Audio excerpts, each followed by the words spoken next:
It's 2:47 a.m. Your phone rings. You don't recognize the number, but you answer anyway. A woman on the other end speaks slowly, carefully. "We need a crew at 14 Maplewood Drive tonight." You write down the address. You don't ask what happened.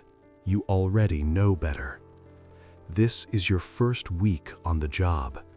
You were hired through a small biohazard remediation company, the kind that doesn't advertise, the kind you find through word of mouth and quiet referrals.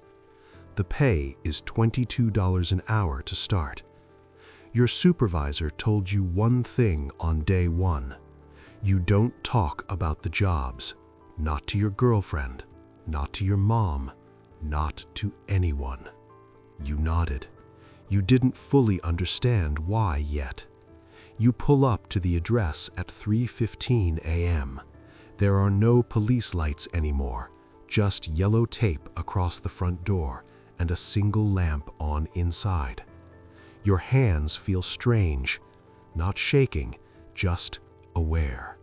You put on your gloves, you step inside, and your life changes. Level 2. What you see.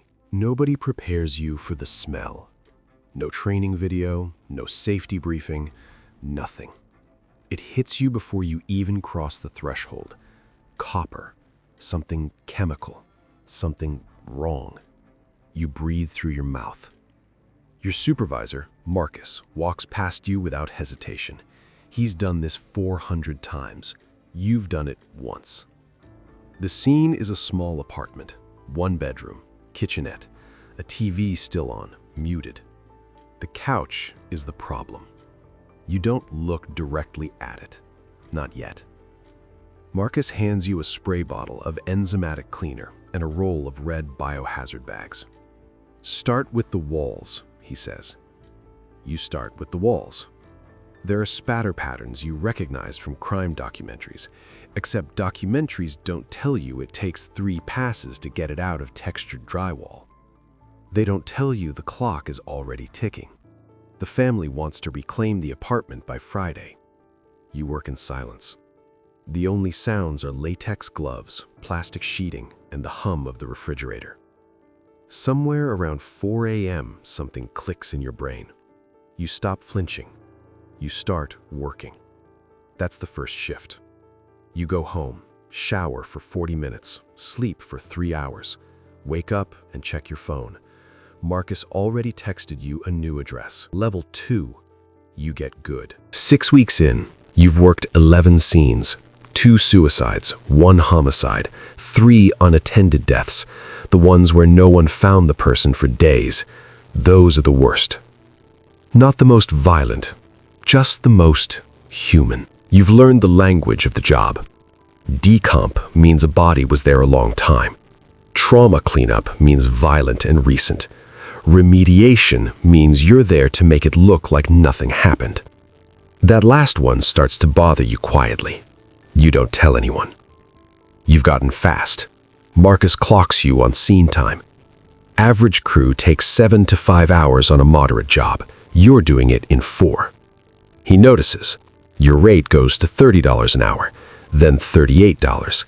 By week 8, you're pulling $900 for a single overnight shift. You buy new boots. You stop thinking about the smell. That's the part that surprises you most. One day it's there, overwhelming, defining. The next day, it's just a condition of the environment, like working in a bakery and forgetting you smell like bread.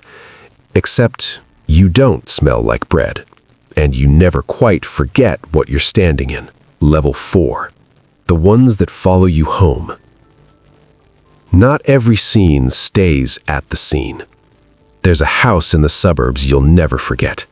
Kids' drawings on the refrigerator, a dog bowl by the back door, a half-eaten birthday cake on the kitchen counter. The job takes 6 hours. You don't know what happened. You're not supposed to know. But the cake says, "Happy 7th, Lily," in pink frosting. You clean around it. You bag everything that needs to go. You fog the room. You roll up the carpet. You do your job perfectly. On the drive home, you sit in the parking lot of a gas station for 40 minutes. You don't cry. You just sit. This becomes its own kind of ritual.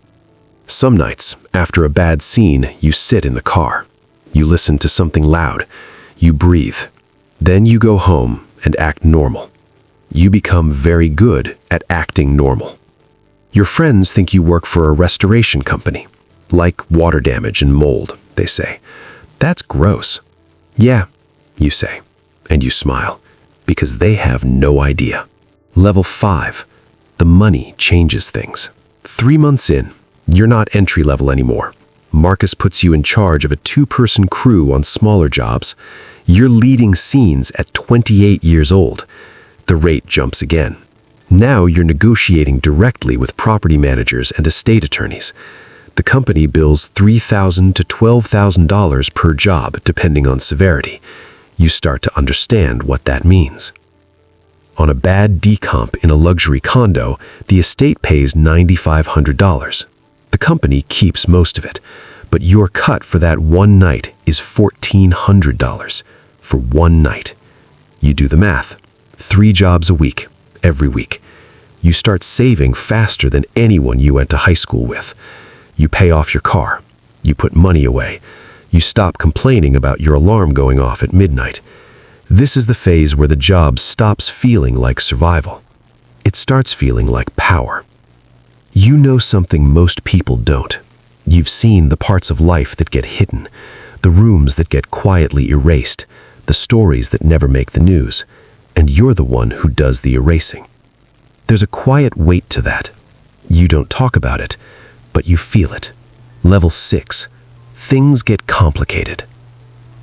4 months in, a detective pulls you aside at a scene.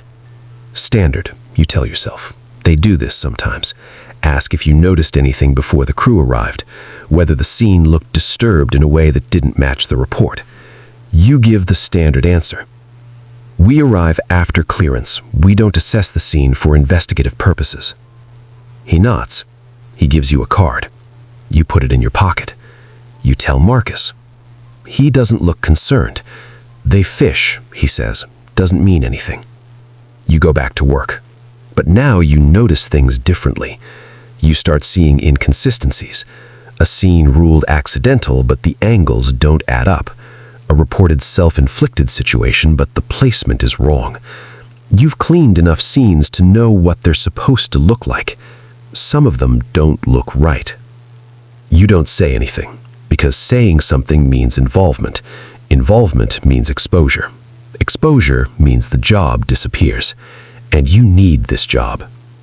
So you clean, and you stay quiet, and you tell yourself it's not your problem to solve. Level 7. The one you can't clean. 5 months in, a call comes in that's different. The address is in an industrial area outside the city. No police tape, no estate contact, no property manager. Just a guy named Derek who calls the company directly and pays in cash up front. $6,000. Marcus takes the job. You go with him. The building is a former warehouse. The space inside is large, dark, cold. The scene is significant. You've seen worse, but not like this. Not this clean around the edges. Not this deliberate. Marcus works fast. Too fast. You work alongside him, but something in your body is wrong. Your hands are working. Your brain is somewhere else. You're halfway through when you realize you haven't thought about whether this was reported. You stop. Marcus, keep working. Was this keep working? You look at him. He doesn't look back. You finish the job. You drive home at 5 a.m. in complete silence. You sit in your car for a long time. You take the detective's card out of your pocket. You look at it. You put it back.